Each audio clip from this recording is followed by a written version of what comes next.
एक बार की बात है, अकबर के दरबार में एक विदेशी मेहमान आया। वह एक धनी व्यापारी था जो दूरदराज के देशों में व्यापार करता था। वह अकबर के दरबार में आया और अकबर से कहा, महाराज, मैंने आपकी बुद्धिमानी और आपके दरबार के ज्ञानियों के बारे में बहुत सुना है। मैं आपके दरबार में एक चुनौती लेकर आया हूँ। जो इस चुनौती का हल निकाल सके उसे मैं अनमोल इनाम दूंगा। अकबर को चुनौती पसंद आई और उन्होंने पूछा, क्या है वह चुनौती? व्यापारी ने एक छोटा सा बक्सा निकाला। बक्से को खोलते ही एक बड़ा और सुंदर सोने का अंडा सभी के सामने चमक उठा। दरबार के सभी लोग आश्चर्यचकित हो गए।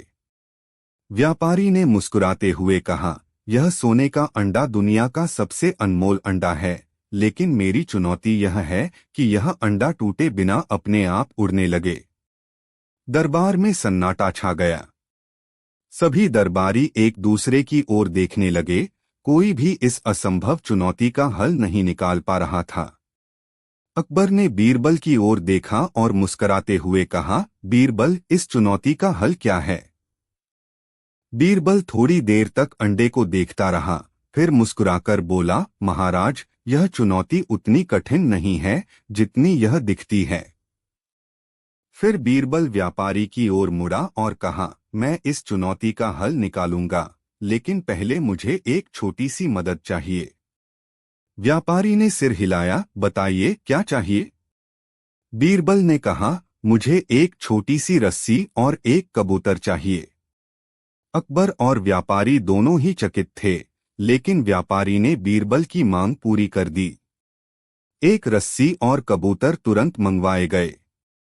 बीरबल ने रस्सी को सोने के अंडे से बांधा और दूसरे सिरे को कबूतर के पाँव से बांध दिया। फिर उसने कबूतर को धीरे से उड़ा दिया। कबूतर उड़ने लगा और उसके साथ सोने का अंडा भी हवा में उठ गया। पूरा दरबार तालियों की गड़गड़ाहट से गूंज उठा। सभी ने बीरबल की चतुराई की प्रशंसा की। व्यापारी भी बीरबल की बुद्धिमानी से प्रभावित हुआ और बोला, बीरबल, तुमने सच में इस चुनौती का अद्भुत हल निकाला। यह इनाम तुम्हारा है। बीरबल ने मुस्कुराते हुए कहा, धन्यवाद, लेकिन असली इनाम उस बुद्धिमानी में है जो हमें सरल तरीकों से असंभव समस्याओं का हल निकालने की ताकत देती है। अकबर ने भी बीरबल की तारीफ की और कहा, बीरबल, तुम हमेशा की तरह हमारी सबसे बड़ी ताकत हो। इस तरह बीरबल ने अपनी चतुराई से एक और अनोखी चुनौती को हल कर दिया और दरबार में उसकी बुद्धिमानी की एक नई कहानी जुड़ गई।